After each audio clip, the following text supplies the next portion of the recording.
911. What are you? That's me! That's me! That's me!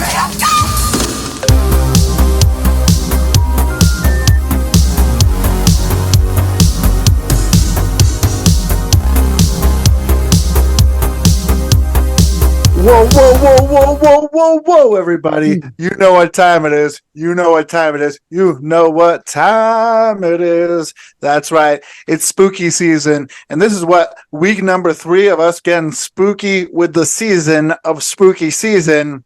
JK, I don't know what I'm saying anymore. Tonight's featured movie, though, is 2007's debut of Jeremy Saulnier, Murder Party. And if you haven't seen Murder Party, well, then you've got to listen to us talk about it because it's incredible. But before we get to that wild flick, hey guys, why don't we introduce ourselves? I'm the G to the E to the R to the M. The T stands for the, but you already knew that. We're about to rip it up in the modern way, so you know it's got to be Mr. Germ 2 Ripper. And we got the beautiful and talented, the Prime Minister, the Sinister, Mr. Ruthless Chris. Ruthless Chris, introduce yourself to the people. So Hi, I am Ruthless Chris. And of course, we can't forget the Tower of the Hour, the Princess of Power, the killer, Kelli Miller. What's up, killer? Hey. How y'all doing? Hey, indeed. Hay is for horses, but Kelli is not a horse. She is a pretty young girl. I'm too small to be a horse. She is tiny. Maybe a donkey. Whoa, whoa, whoa. Pony. Hey, enough lip from you, robot. I am sorry. JK, there's never enough lip from the robot. Well, in that case, let's get this terror train on the tracks. And what have you guys been up to in the past week? Not a whole lot. Okay. Yeah. Well, that's a good thing. That means you've been watching some movies, some things you can talk about. But what else have you been up to? I had some memorial services over the weekend. Lost some family members, so yeah. But it was nice. I did get to see some cousins from out of town that, like, a bunch of us that we haven't been together in at least a decade. And, you know, it's sad for a sad moment like that to bring you together, but at least you get to be together, you know? We had fun. I mean, as fun as you can have in those circumstances. Right. Fair enough. Well, I'm sorry for your loss. My deepest condolences. I gotta beat up that microphone. Maybe. Okay, fair enough. And you, Mr. Ruthless Chris, anything? Have you been up to anything in the past week? I have been gearing up for this weekend show. By the time you hear this, it'll already have happened. But we leave for Chicago in a few days. Going to go see Mr. Germ over there, and we're going to have our show at the Berwyn Eagles. But you know, I spent all day today getting merch boxes ready and taping up T-shirts and getting everything organized, collecting weapons. You know, doors, glass panes, all that kind of shit. It's been just a lot of show prep. Aside from that, I haven't really done anything. We did carve pumpkins Saturday. Oh yeah. We did carve pumpkins. We had a fucking all on fall night. Like, we had an option. We could either like go to a metal show in fucking Detroit. I didn't feel like driving to Detroit. Then they had the zombie crawl downtown here in Toledo. Nope. And honestly, that's like a fucking shoulder to shoulder shit show. Do you know it cost $20 to get into that shit this year? So we were like, no, fuck this. So we went and got some pumpkins. We got some rum and apple cider. We fucking threw on Dark Night of the Scarecrow, which I'm sure Chris is going to talk about that movie tonight. There was one other Halloween-y thing we did. I don't remember what it was. But yeah, man, full on fall night. We listened to old school playlists from the 50s of monster music. Yeah. Full on fall soup. Oh, made soup. Yes. We made soup. That's what it was. You made soup, and I'm sure I made poop. Full on fall night sounds like it was spectacular. It was perfect for spooky season Saturday night, staying in, carving up pumpkins, and enjoying each other's company. Sounds lovely indeed. But we got to keep on moving and keep on grooving. And let's talk about what movies we've been watching. Hey, let's get a little nutty. And Killer Kelly Miller, what you been watching first? I watched an old one from 1976. That was, I don't know, I was asking some people online, like, anybody know some good movies that take place on Halloween? And somebody suggested this one to me. This is The Little Girl Who Lives Down the Lane, 1976 on Tubi. It's starring Jodie Foster and Martin Sheen. After watching this, I wouldn't exactly call it a horror movie. It's definitely more of a thriller or like drama in a lot of ways. But it follows 13-year-old Rin, played by Jodie Foster. She's home alone on her birthday on Halloween, and creepy neighbor who's actually like her landlord's son. He's definitely like, dude, he's, like child fucking creep, but like he kind of comes over and starts hitting on the little girl, like you know what I mean. But he starts hitting on the little girl, telling her she's beautiful and shit. And it's like throughout this entire movie, she keeps making excuses about where her dad is, and you're just like, you realize she's hiding something. And her story is they leased this house from this fucking pedophile's mom. But they leased the house from him or her 3 years ago. They're from England, but you never see her dad. She's always making all these excuses like, oh yeah, my dad's sleeping. Well, my dad's in New York. My dad's at work. So you like start thinking like, what the fuck? Where's this girl's dad? And then it like, obviously she's hiding something in the basement. I don't know, man. This movie, it was a pretty slow burn, pretty drawn out, and didn't have like that big of a payoff. But it kept you watching because you wanted to know what the fuck. You kind of knew what she was hiding in the basement. Like the landlady goes down to check and she hits her head and then she falls into the basement and she dies. So there's at least one body in the basement. It's basically about this little 13-year-old girl hiding bodies in her basement. And the whole big mystery is, where the fuck is her dad? Did she kill him too? That's basically it. With some creepy pedophile vibes like throughout the movie. Yeah, because the landlords, and that they make it known like, oh, don't go around this guy, yeah, it's, oof. I don't know, I give it a 3, I guess. You guys don't want to go to Uncle Feely's puzzle dungeon, you know what I'm saying? Oh, and that was played by Martin Sheen, the fucking creep. Yes. It's hard to picture him in that role. I know. Yeah, he was pretty young in it. This had to be right around the time that Taxi Driver was made, judging by how sorry, I had something in my throat. Judging by how young Jodie Foster is in this movie, like she had to be around the same age as Taxi Driver. Hold on, let me look. Oh yeah, so they're both 1976. It was the same year Taxi Driver came out. So you say you give it 3 stars. What streaming services is this on? Tubi. I don't know. I'd say closer to 2.5, 2.75 on this rating. Sure. 2.75 stars, just to make it difficult for Peapod with the graphics, and it's streaming on Tubi. Chris, have you seen The Little Girl Who Lives Down the Lane?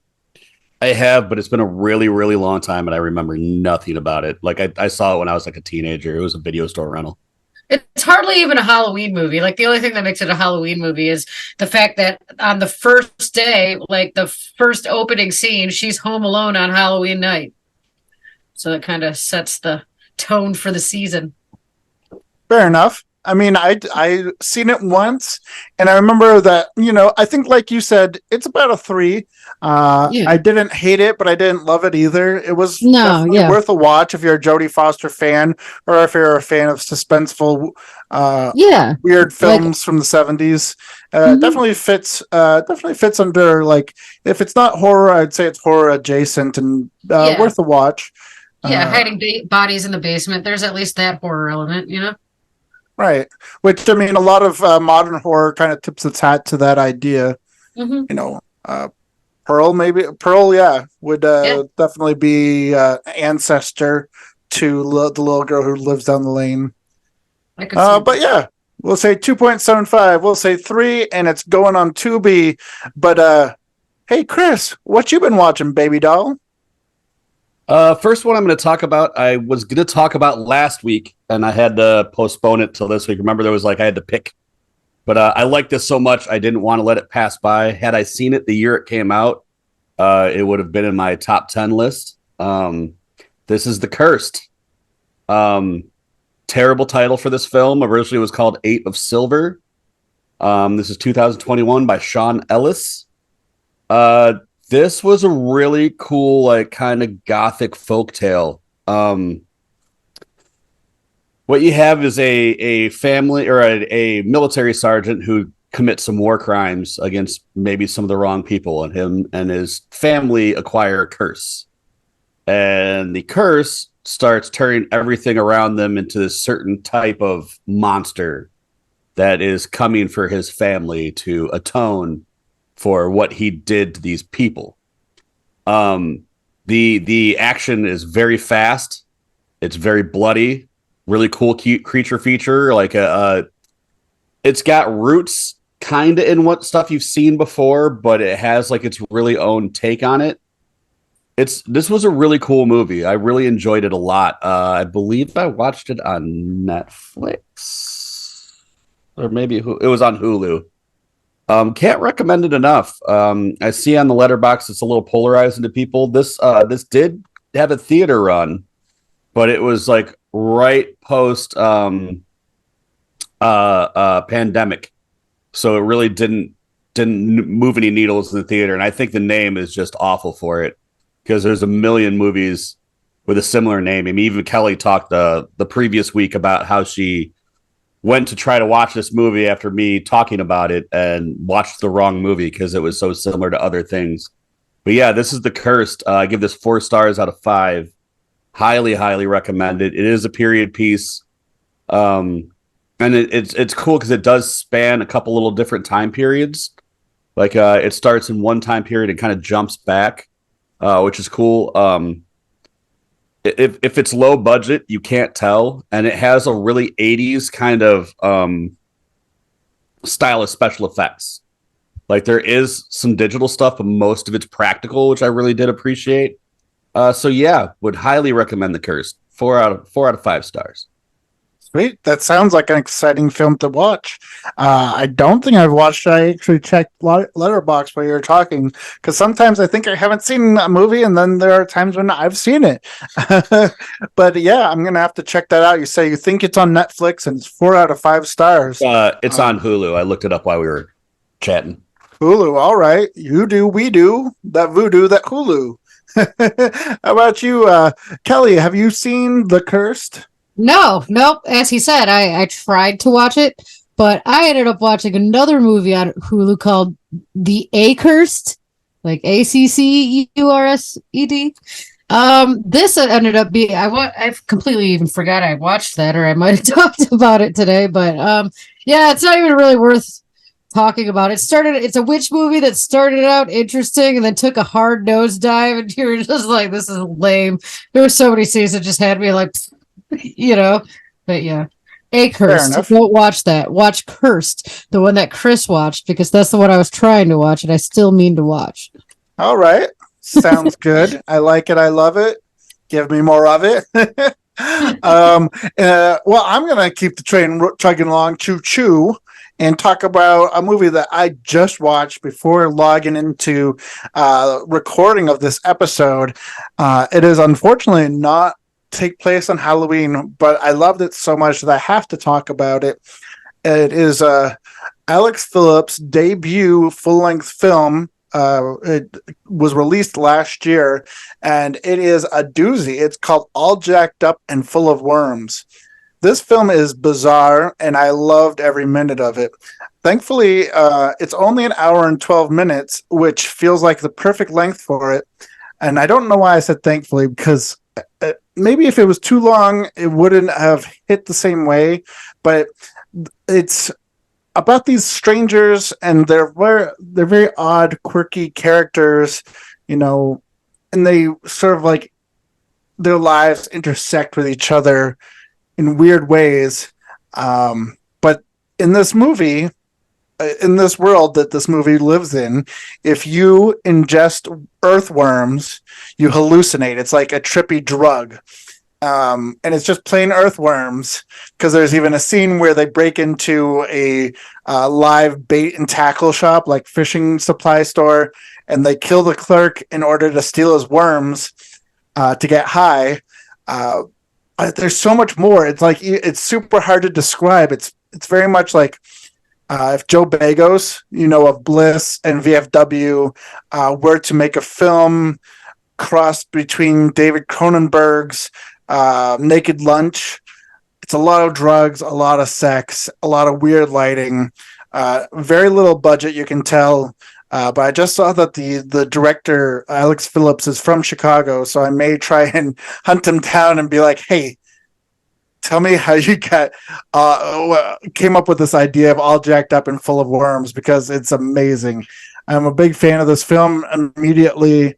I gave it 4 stars. It's on Tubi and Prime, and I can't recommend it enough. Have you guys seen or heard of this movie, All Jacked Up and Full of Worms?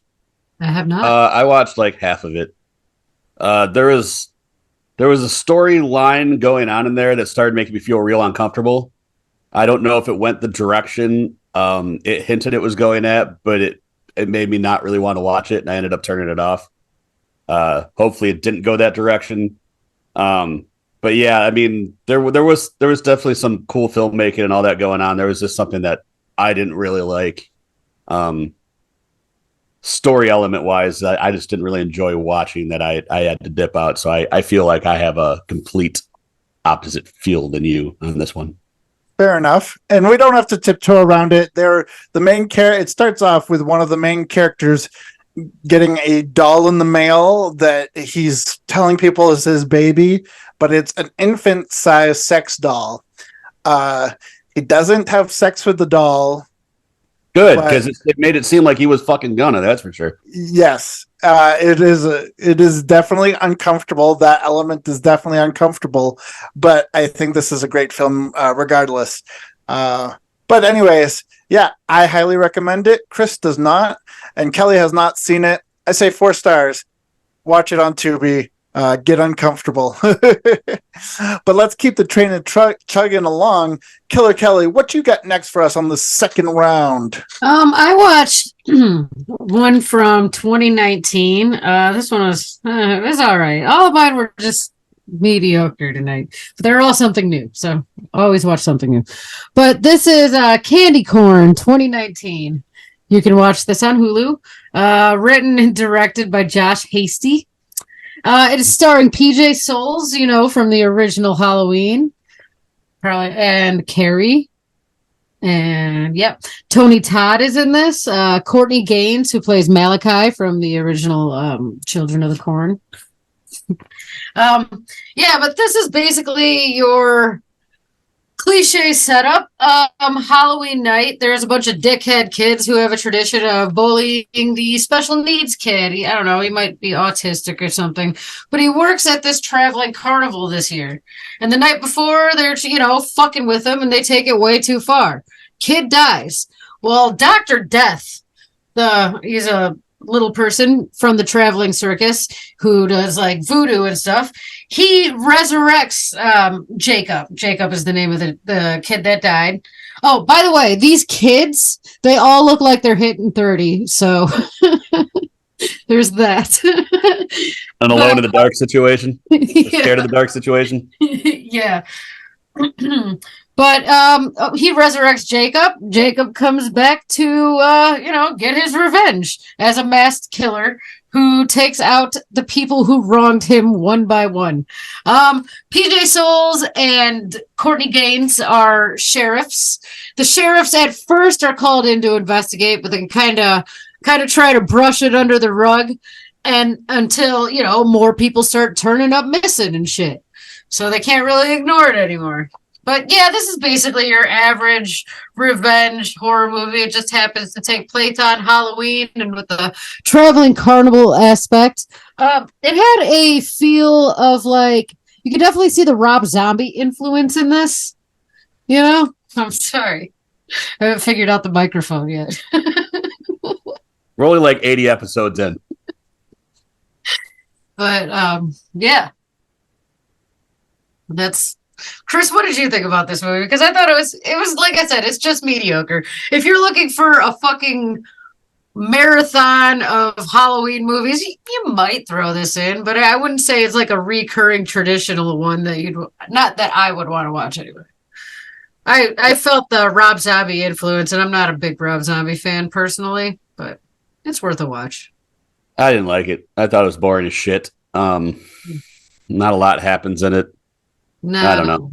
I thought it was boring. I thought it was just kind of cliche, pointless. Yeah, there wasn't any like awesome kills, or it wasn't like a interesting storyline. You know, you're right. It was pretty just like bottom of the barrel sort of horror movie that takes place on Halloween. But I guess it's worth a watch. I didn't hate it. You know, had 31. You know, the movie 31. It reminded me of that in some ways. 31 is so bad, I find it hilarious. Yeah. Like the first time I watched 31, I was so upset and just thought it was terrible. And then I had to watch it again.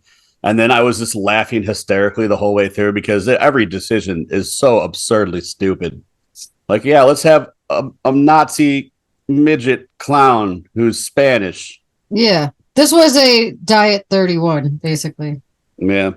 Yeah. Well, it's interesting you say that because it's the same actor who plays the little guy in 31 that plays the little guy in this movie. Guy in this movie, yeah. Yeah.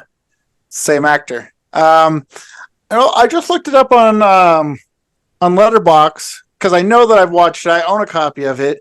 I guess I was feeling generous that night because I gave it 3.5 stars, which is weird because I remember being disappointed in this film. Because it does have a great cast. It does have a cool premise. You know, I love movies that take place on Halloween. Mm-hmm. But it's just not that great. You know, I was definitely let down by this film because I was expecting a lot more. I even like the trailer. The trailer is great, but I mean, that is the job of a trailer, is supposed to get you hooked in to watch the movie. Yeah, evidently I gave it 3.5. Maybe I'll rewatch it since I own the damn thing. But, you know, it's streaming all over the place. Freevee, Plex, Tubi, Prime Video, Roku, and Tubi. So, yeah, like Kelly said, if you want to give it a go, there's no reason not to. It's streaming for free all over the place.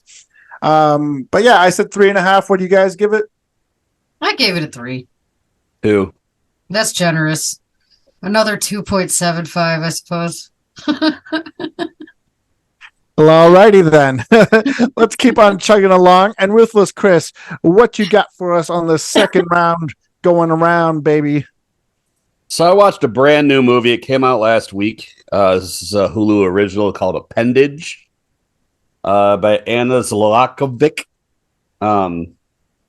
This was like if Henenlotter made Basket Case for Hallmark. Like it's just a neutered version of Basket Case. Well, kind of. You have a woman who's a fashion designer, and she's getting rode hard at work, make these new designs. You know, her boss is a prick, all this shit. And her stress causes her to grow this appendage, which turns into a grief person that pops out of her, kind of bad Milo style, and keeps like telling her to do stuff, and it can hypnotize her and all this shit, right?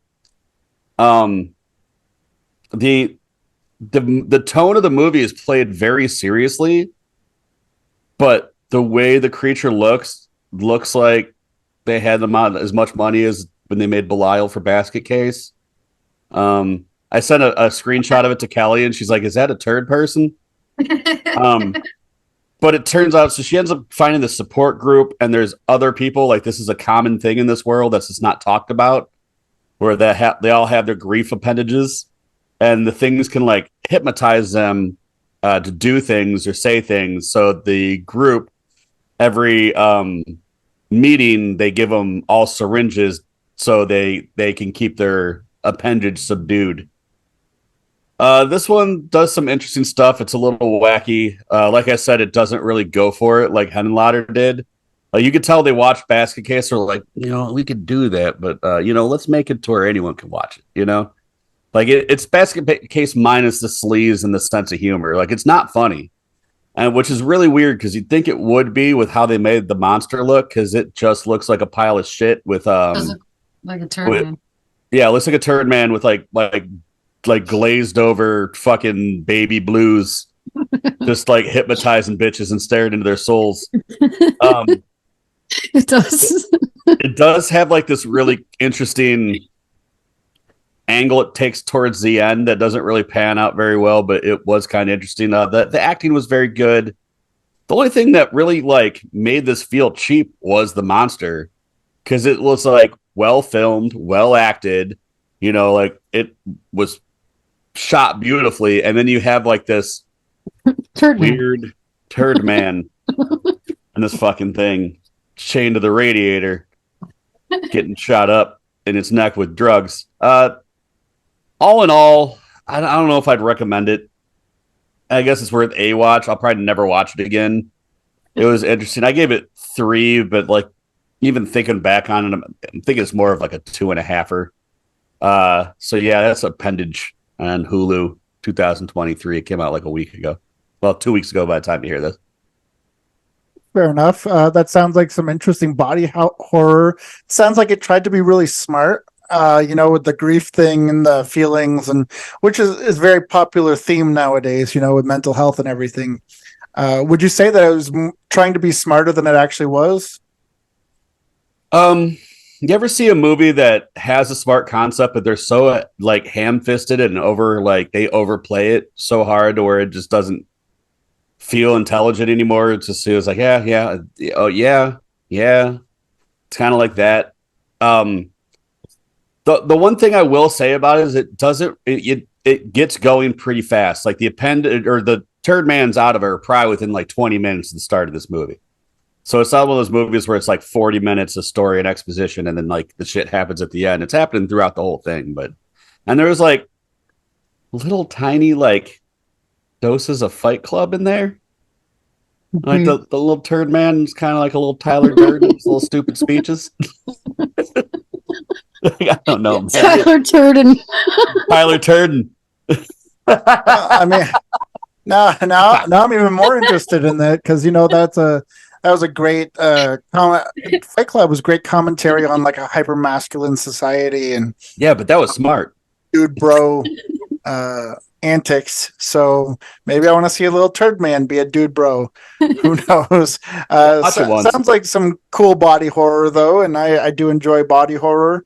I mean, I think that was one of the reasons I enjoyed All Jacked Up and Full of Worms so much, is because it was a lot of body horror stuff going on. Kelly, have you seen Appendage? I don't believe so, but honestly, it sounded like something I have seen before. As he's explaining it, I'm like, I've seen something similar to this. Yeah, it's called fucking Basket Case. Yeah, probably. It probably is Basket Case. There was another movie, though, too, that I feel like we covered on here before. I can't think of it. I think I have it downstairs. I know that Takashi Miike's his film for the Masters of Horror series kind of had that same idea where there was a twin embedded. Imprint? Yes, Yeah. imprint. So is that what you're thinking of? No, for some reason I was thinking of Cyst. What about Malignant? Malignant, yeah, there's maybe? Malignant too. No, I was thinking of Cyst for some reason, and that's nothing like what he said. Cyst rocked. Cyst did rock. Anyway. Well, I totally forgot about Cyst. I'm going to have to go back and check that out, since you both say it rocks. And I do thoroughly enjoy things that rock and or roll. I don't remember if we covered that one with you or if that's one that we had Pondo on. It might have been the old. Yeah. I was saying, yeah, it was when we had Pondo on. We had the producer on to talk about the film. We ended up doing an episode about it and raving about it. Then he like reached out to us and wanted to come on. And then he ended up showing us some of his other films like Miracle Valley and stuff. It was pretty cool and Infrared. Yeah, it was pretty cool. Sweet. Let's reach back out to that guy. We should. That guy rocked. Right. Well, like I said, rocking and rolling. We're going to rock and roll on this Halloween train straight forward. And I'm going to talk about a very choo-choo indeed. Boo-boo. Boo-hoo. Boo-boo. It's Halloween. Boo-boo. All right. We're going to talk about a brand new film just released on Amazon Prime. It is a wild and wacky, weird, wonderful time traveling slasher film called Totally Killer. Yeah, thankfully this takes place on Halloween. Did I just screw you up, Kelly? Were you going to talk about Totally Killer? I almost watched this the other night. I didn't realize it took place on Halloween, or I would have fucking watched it because I was digging for Halloween movies, you know. But I was like, I'm about to watch this one anyway. They don't advertise it as such, but Yeah. it's about when the infamous Sweet 16 killer returns after 35 years of his murder spree to claim another victim. 17-year-old Jamie accidentally travels back in time to 1987, determined to stop the killer before he can start. Now, the cool thing about this is that, yeah, like I said, it does take place on Halloween. So you get a lot of retro costumes and a lot of current costumes. And you get a sense of whimsy, which I think that, you know, you've got to have a really great Halloween movie. This is directed by Nana. It's a Indian name, and I'm going to butcher it. So Nanachka Khan. I was practicing reading this in my head while you guys were talking. Never comes out the way you think it will. No, none. Yeah. Anyways, so the director, she's known more for directing comedic sitcoms like American Dad, Young Rock, Fresh Off the Boat, and I'm pretty sure that this is her first full-length movie as a director, and you know. It's pretty cool to have a time traveling slasher movie be your first full length feature. And it definitely, you can see the comedic aspects, and there are some good laughs. There's some good kills.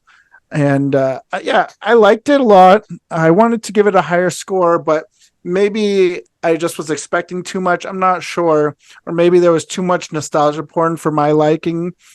But I gave it 3 stars still, and it's worth a watch. So if you have Amazon Prime, definitely check it out. And if you enjoy time traveling movies, you'll probably enjoy this film. It's fun, it's quirky. It reminds me a lot of that, tonally at least, of like Freaky and other movies where it's kind of like tongue in cheek, Happy Death Day, kind of Detention. fun slasher movies. Yeah, so if you haven't seen Totally Killer and you have Amazon Prime, check it out. 3 stars. Definitely worth the watch during the Halloween season. I'm guessing you guys haven't seen it yet? Not yet. Not yet. No, I mean it's pretty new. It's popped up as recommended quite a bit, but you know it just came out. I haven't gotten around to it yet. Yeah, in like the past 3 days, I believe. It's been. Yeah, on social media, it seemed like everybody was checking it out lately. So, but you know, I was sitting at home and yeah, I was like, what the hell? Why not? But 3 stars, Amazon Prime. Worth a watch. Check it out. We got one last round though before we talk about Murder Party. Killer Kelly Miller, what you got for us? This one came out last year. I wanted to watch it last year, but it wasn't streaming anywhere for free, and I just didn't see paying for this one. I just didn't see paying for this one. But this now it's streaming for free on Shudder, luckily, and I'm glad I didn't pay for it. This is Spirit Halloween. It's pretty self-explanatory, you know, about the costume shop, the pop-up costume shop that we see all over the country in abandoned strip malls. It's starring Christopher Lloyd. They say starring, but honestly, he's really only in it for probably like 5 minutes. They just really draw that out. It starts with like Christopher Lloyd, he's trying to buy some land off of an obvious old witch lady. And, you know, she doesn't want to sell the land. He pulls some shady shit and she curses the land. Well, years and years go by. He dies somehow, you know, and there's a bunch of kids. Spirit Halloween has popped up into stop it, Chris. Spirit Halloween popped up in an abandoned Toys R Us, as they do. There's a bunch of kids, you know, they usually go out trick-or-treating, but they're deciding that they're too old this year to go trick-or-treating and want to go cause some mischief. So they get into the Spirit Halloween after hours and kind of fuck around there. Well, the ghost of fucking Christopher Lloyd, Dr. Dr. Emmett Brown. Um, he's possessing the animatronics in this place and making them come to life. So the kids have to fight to get out. There's some weird tunnels in it. Honestly, it was all right. It was all right. But this, make no mistake, this is a kid's movie. This is something that you would show to like your 13-year-old and younger, like a starter horror movie. And it'd be good for that. But other than that, I don't know. It's an all right movie. I give it a 3. If you're showing it's a great one to show to kids, but it wouldn't like float my boat to, as a Halloween horror movie. It wouldn't be a go-to for me. Fair enough. Ruthless Chris, have you seen Spirit Halloween, the movie?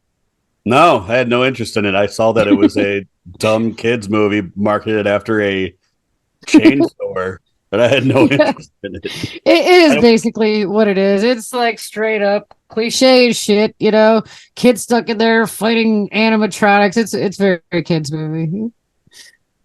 Yeah, I felt similarly to you, Kelly, that this was definitely a children's movie, but it appealed to me in the fact that I am a huge fan of films made out of just crass commercialism. I love Mac and Me. I love Garbage Pail Kids, the movie. Oh, Mac and Me. I didn't love this movie. I didn't hate it either. No. I gave it 3 stars as well. I thought it would pair well with like Disney's Halloween Town or something of that ilk. This would have made a great Halloween special in the 80s and 90s for kids just coming home trick-or-treating. They could watch. It's definitely a kids movie. And, I mean, it ain't no Monster Squad, but it's, it's a decent kids movie.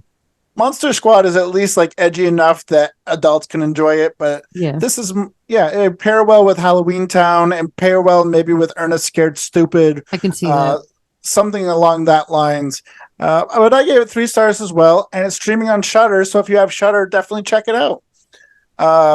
Ruthless Chris, paging Ruthless Chris to Halloween Town. What you got for us on this choo-choo terror train? Oh, that's me. I've been paged. My next one. You know what? I'll talk about the newer one. I was going to talk about Dark Knight of the Scarecrow, but I feel like everyone's already seen that.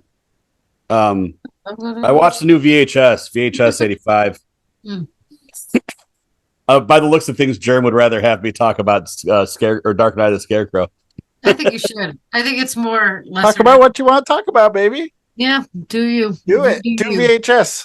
Do VHS then. What? Sorry. VHS 85. I think this is the 5th entry in the VHS franchise. They're pumping these things out like every year now. And, I can't blame them. It's got to be pretty easy where they just, get a bunch of people to make a short film and set it in and compile them together. This was one of my more favorites of the series. The 80s aesthetic really made it very fun.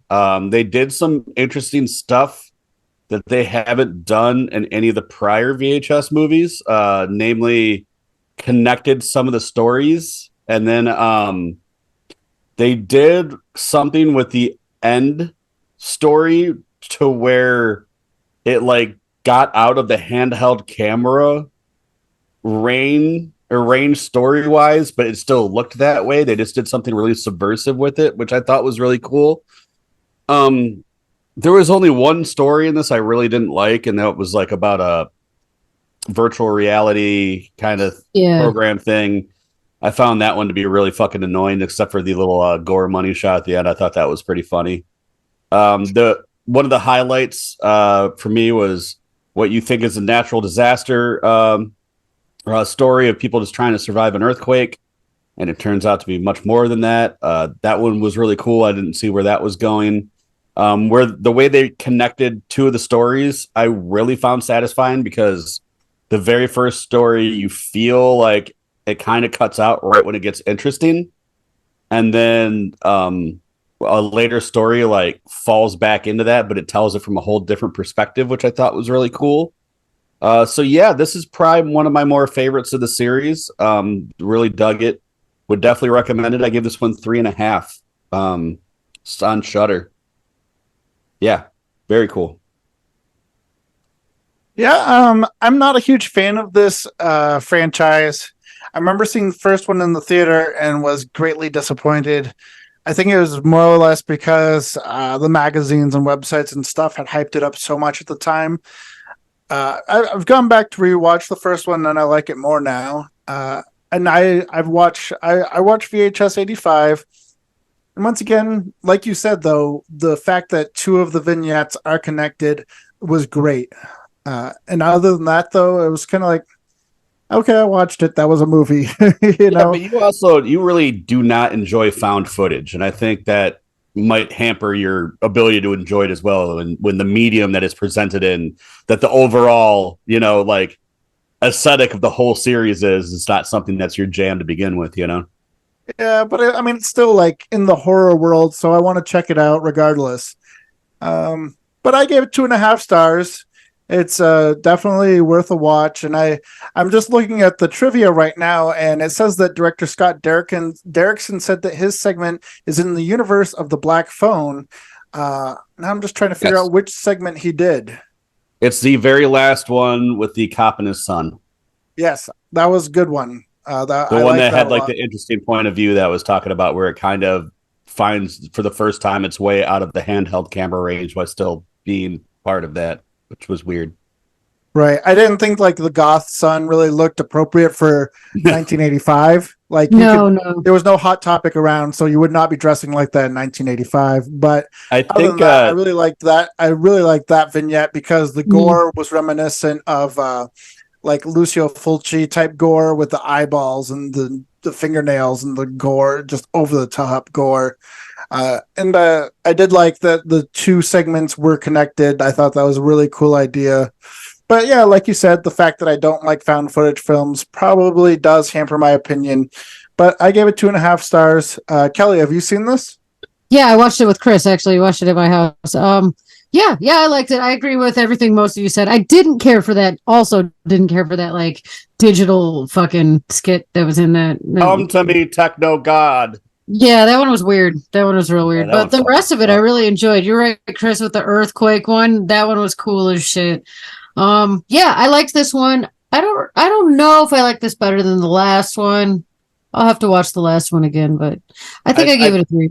I probably liked the last one more, but this is a topper in the series. Like a lot of the ones before it are under it, Yeah.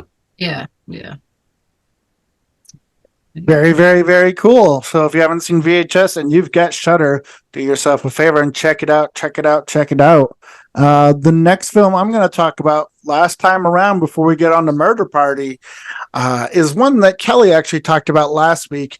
And I was so enthralled with the idea that I went and ordered myself a physical copy of this, and it is amazing.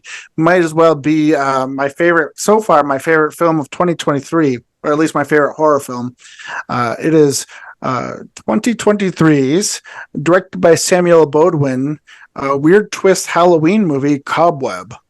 Holy guacamole! I know Kelly talked about it last week, but if you're unaware of what this film is about, it's about an 8-year-old boy who tries to investigate the mysterious knocking sounds that are coming from inside the walls of his house, unveiling a dark secret that his sinister parents have kept hidden from him. This is a movie that has some really great gore, great story, great cast, amazing direction. But what really pulled me in to make this more like make it my favorite horror movie that I've seen in 2023 is that when I got done watching it, I kept thinking about it. And I kept thinking about, did any of this actually happen? Was it more of just a psychological twist from the kid's point of view to deal with the trauma that he's experiencing from abusive parents?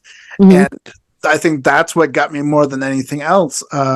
It's a great movie. I thoroughly enjoyed it. I'm not going to talk too much about it because that third act is just bonkers. And, if you like a weird twist, definitely check it out.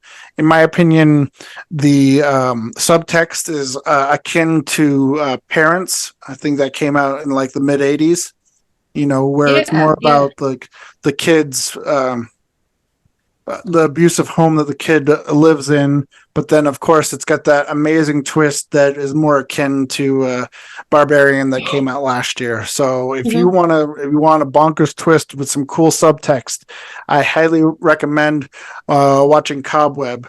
Right now, it's not streaming for free anywhere, but you can rent or buy it on Amazon Prime for $5.99.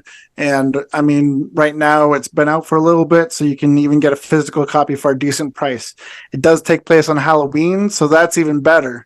I'm a huge fan of this film. I'm pretty sure I give it 5 stars because it blew my mind, and the cast is just great. Anyways, I keep going on about this movie. I think it's. I popped for Cleopatra Coleman. I met her a few years ago, and it's nice to see her star just rising, getting bigger and bigger. And she was the substitute teacher that went and investigated the drawing that he does in class. But it's just great. Now I'm rambling on. When we should be getting on to Murder Party. You guys ready? Yeah. Everybody dies. To the murder party. And now for our feature presentation. Holy guacamole. This is a comfort movie for, I think, everybody here. It is a super fun, wacky, wild, wonderful, and weird Halloween movie. Came out in 2007, directed by none other than Jeremy Saulnier, which is known for much more serious films like Green Room and Blue Ruin. Blue Ruin. So he's not a fan of this first movie he did, but we sure are here at Real Vile. If you're not familiar with this horror comedy, it's about a random invitation to a Halloween party that leads a man into the hands of a rogue collective intent on murdering him for the sake of art, sparking a bloodbath of mishap, mayhem, and hilarity. You guys, talk a little bit about Murder Party. Murder Party, this one holds a special place for me. Remember when Netflix used to just be discs that you got in the mail? Yeah. I had gotten myself in trouble some years back, and I was on house arrest.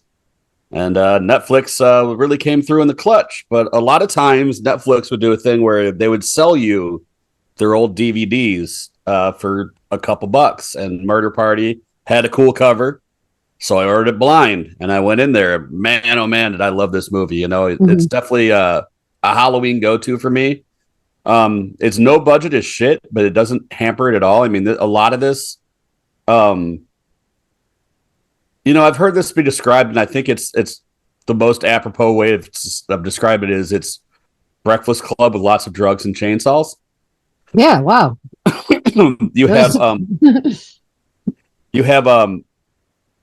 like a ragtag group of these stupid art students that are very pretentious trying to do this project that involves murdering somebody to impress this douchebag that's going to give him a grant. But what really makes this thing work is everyone's really good in it.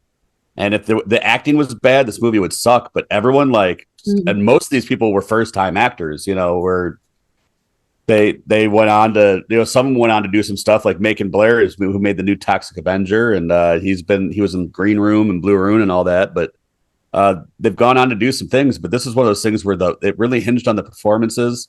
And there's a couple really decent special effects scenes that really make it effective. There's some ones that are not so good. And there's some really decent ones. But yeah, this is a really fun movie. And the humor is spot on. Yeah. I mean, it's funny as shit. This movie, there's like such these little gags that just make me fucking laugh. Like the part where they all have him trapped in the closet and he's got to get away. And he kicks the door open. He's got like an armful, like a bunch of shit. And he goes and his plan was he's going to throw it at him and then, distract him and then like juke and get out of the way. But like he tosses it, goes like a foot in front of him and he does the move and they're so confused. They just let him run by. Like, what the fuck? The first girl that dies too. She just she eats his pumpkin bread and she's allergic to nuts or something. It just falls over. And then, yeah. What were you going to say? Yeah, the Raisins raisins. filter, Yeah. which is like the basil and gravy.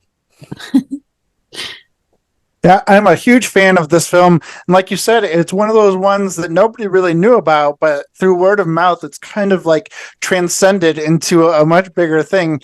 And I'm surprised that it hasn't been given the collector's edition Blu-ray treatment yet. I similar to you, I rented it blind when video stores were like still like a few of them were still open, a few of them still were, a lot of them were going out of business, but rented it with a buddy of mine from high school when I was visiting New Hampshire, visiting my family. And we expected to laugh at it because it's, we were like, oh, this is going to be so bad that we're going to laugh at it. Instead, we weren't laughing at it. We were laughing with it because it's amazing. It's such a great movie. And I have to watch it every Halloween. This is definitely a go-to film for me. And I am not a fan of pretentious hipster art school student nerds. And it's funny to see that also poked fun of by this group of actors. I also think it's interesting that a lot of them, their names, the actors, or at least I noticed that Macon Blair uses his name. He plays Macon. Macon plays Macon. Or maybe he's the only one. No, the Sky Girl, like it's her name is like Skylar, but they make her Sky. There's a couple of them that use their real names. But I thought that was an interesting twist as well. But I watched the extras on the DVD for the first time last night, and it was interesting to see that everybody in this film, except for a few of the crew members, were friends before making this film. Like they were childhood friends. They grew up making movies with their parents' camcorder, and it was all like Colombian drug lords getting killed by aliens, and they would fill up plastic bags with like paint and water, and then when they got shot, they would splash the plastic bag against their body and fall on the ground. These little camcorder movies that these kids were making, I thought were hilarious to watch in themselves. But then to see them like mature a little by little in these camcorder films, because I showed a lot of them in the making of, and when they added Jeremy Saulnier into this, he introduced firecrackers. So when they were getting shot, they had actually taped firecrackers onto their bodies. I was like, wow, those are some wild kids. But then, so when they went to college, they wound up everybody getting back together and making this film. And they made it themselves. There was no major backers. There was no GoFundMe. There was no Indiegogo. It was just this group of friends making a movie together. They premiered it at Slam Dance, where they got picked up for distribution, and now a lot of them have got, like you said, Chris, a lot of them have gone on to bigger and better things. I just wish Jeremy Saulnier was not ashamed of this film, because it is amazing. I love Murder Party so much, and I know a lot of my friends do. My best friend Rhea, she had a Murder Party themed Halloween party last year, and Awesome. her and a few of her guests dressed up like the characters from the Murder Party. Yeah, it's just he's ashamed of that film. Yeah. I had gone to see the Chicago premiere of Green Room, and I talked about how much I love Murder Party. He's like, I don't really want to talk about that. So I was like, ooh, yeah. Bummer. So maybe his ideas have changed since then. Maybe not. I haven't heard him talk about it since. I did get a cool picture with him that night. I think he was a little weirded out when I said I'm in green room cosplay and I came in boots and braces. But that was funny anyway. So Kelly, what do you think about Murder Party?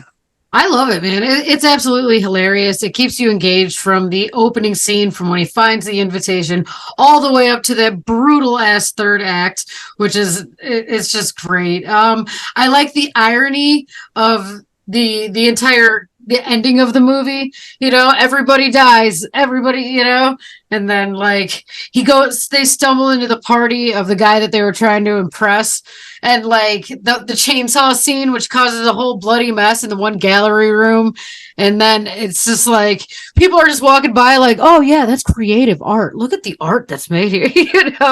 I really like how it pokes fun at like pretentious art, art dealers and art collectors, whereas the artists themselves are demented as shit, and taking shit to extremes just to, make art. It's great all the way through. And the fact that it's all filmed basically in the one room up until they get to that third act for the most part, like it's hard to believe, for as I don't know, as much as there. It's a great movie. I can't find the words I'm looking for, but you know what I mean. Yeah, it's kind of like a Reservoir Dogs situation where they just had like one location. They found a way to make an interesting movie in like the one location they had. I mean, aside from that, it was like the guy's house and then the party at the end. But, like you were saying with the pretentiousness, my one favorite character was Alexander, who was the guy they were all trying to impress, to get this money. And then they find out that he's just a fry cook named Tim. Yeah. That wants to get all their art and they kill him because art's not worth anything until you're dead, I thought that was pretty funny. Yeah, there's a little twist there. It was also great that Alexander, played by Sandy Barnett, he was the only actor in it where everybody else in the actors in the cast talk shit about him in the making of. They're like, yeah, Sandy, he has the attention span of a 4-year-old. So if you don't keep him occupied when he's not on screen, he's running off and getting a burger or, doing whatever when we're trying to film a movie and we've got a tight schedule. But yeah, that was another funny part during the making of that they all talk shit about each other. Like, yeah, I watched that vignette too. And what was funny about him is he's like, I'm not an actor. I'm a gardener. He's like, this shit's really fucking boring to me. He's like, if I'm not engaged, I'm more thinking about trimming hedges. Yes. Yeah. But yeah, there's so many great laugh out loud moments. Like you said earlier, Chris, when he pops out of the closet and just throws the shit at them and then tries to get away. It's like there's so many great things you could have used as weapons and fought against these art school nerds. Because, this is just a working class guy that got sick of staying at home on a Halloween, made a really cool costume at last minute. Cardboard boxes. Yeah, like he's the Brown Knight made out of cardboard. And I thought that was so cool, it's great that's an extra on the DVD is how to make your own Brown Knight costume. That is awesome. I have it upstairs. I was debating wearing it, but I think it's so beat up. I made it for I used the DVD extras to make it for Halloween one year, and I never took it apart. It's upstairs, but that was like 10 years ago. So I was like, and I've gained a lot of weight, so I don't really want to put myself through trying to put that thing on. Fair enough. We all gain and lose weight throughout the time.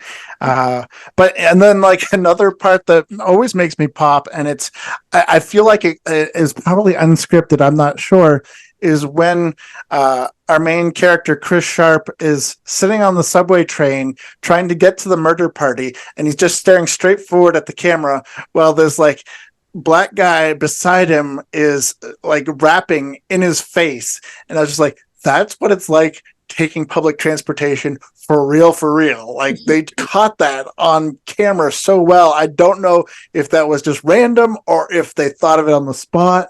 I loved it. It makes me laugh every time. This is the first time I watched it where I think it actually was like meant to be part of the movie, because the ending line is, "This is your obituary." And then he stares at him and he's going to a murder party.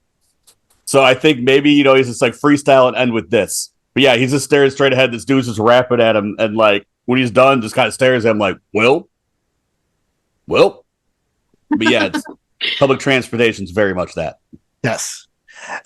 Besides that and the scene popping out of the closet, another part that always makes me laugh really hard, and it's a very, very small, very short part, is when he gets home and before he decides to go to the murder party, he has a bowl of candy corn and he's got some VHS tapes, and his cat, Sir Lancelot, won't get out of his chair. He's like, "Sir Lancelot, could you please get down from the chair?" He's had a long day at work. He just wants to enjoy Halloween by himself, but his damn cat won't even get out of his chair. It's hilarious. Yeah. And that's the reason the whole movie happens. He if he would have been able to sit down and watch his movies, he would have never went to the murder party, but the cat wouldn't get up. And I do like when he gets back and he's all bloodied up. You know, the cat's still in the chair. He's like, get up. And then the cat's like, all right. He gets up. Cat's like, fair enough. You just survived all that madness, That all poor that dude, craziness. man. They put him through fucking hell too, like all taped to that chair while they're like killing off each other. Oh god, this movie's great, man. I would highly recommend it. Not only that, he kind of just like bumbles his way through the end. He's not a hero. He doesn't No. do anything like. No, he's like the clumsiest. Like, oh my god, I gotta get out of here. You know? Yeah, like he's just like bumbling his way through and accidentally surviving. Except for the one scene with the chainsaw is like the only time he really like Redeems himself. steps up and does it. And even while he's doing it, he's like, oh. Yeah. But that was like one of the best special effects in the movie. That one really sold it. Yeah.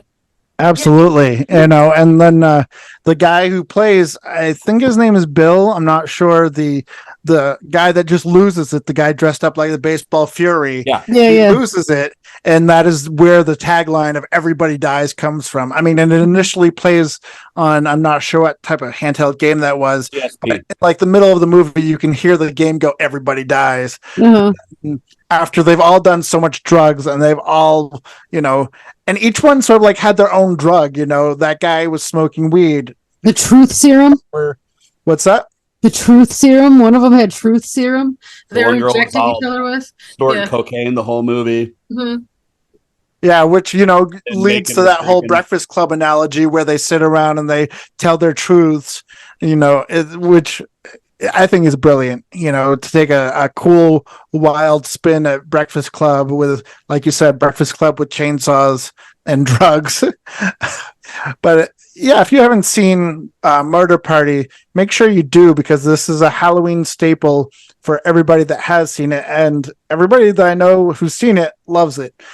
It's streaming on Crackle, Magnolia Selects, Monsters and Nightmares, Plex, Pluto, Tubi, Warriors and Gangsters, pretty much everywhere. There are some weird channels out there. Warriors it's- and Gangsters. Warriors and Gangsters. It's is on a there? What's the video monster channel. one? Huh. You named but the I one that gave was like it a monster one. What was the monster one? Monsters and Nightmares That's a streaming service? with Prime Video channels. Okay. But yeah, so there's pretty much no excuse not to watch Murder Party if you haven't seen it. Cool soundtrack, very funny, cool gore effects. I give it 4.5 stars, and that's because it's amazing. What do you guys give Murder Party?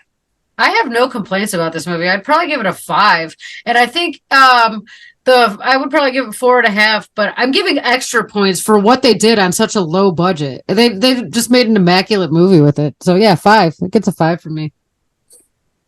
I'll give this thing 4.5. This is the kind of movies I really love, where you can tell it's just like friends having the time of their life making this really weird thing.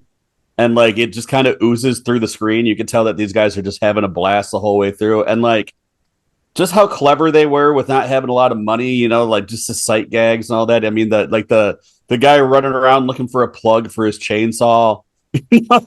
just there's so many just like little tiny things that almost every time I watch this, I pick up on something else. Yeah, I give this thing 4.5, 5 all day. This thing is just it's a wonderful movie. It's a lot of fun. It's something I watch every year for Halloween season. Yeah, Murder Party's great. Well, there you go, folks, in Real Violand. If you haven't seen Murder Party, do it to it, because you're missing out if you don't. But in the meantime, next week on Real Vile, we've got an all-time comfort movie, punk rock horror movie from 1988, directed by Kevin Tenney, Night of the Demons. Ooh la la, c'est la vie. I'm excited about this one for you and for me. It's going to be a lot of fun, guys. But hey, do you guys get any last words to give out to the people in Real Violand before we sign off? I hope we've seen you at the RPW show this weekend. So by the time this comes out, maybe you said hi. I hope so. Hello again. Hello again. Just take it sleazy, guys. Watch some nasty shit. Absolutely. Watch some fucked up cinema and keep it spooky, keep it creepy, keep it real vile forever. God bless America and send nudes. Woo!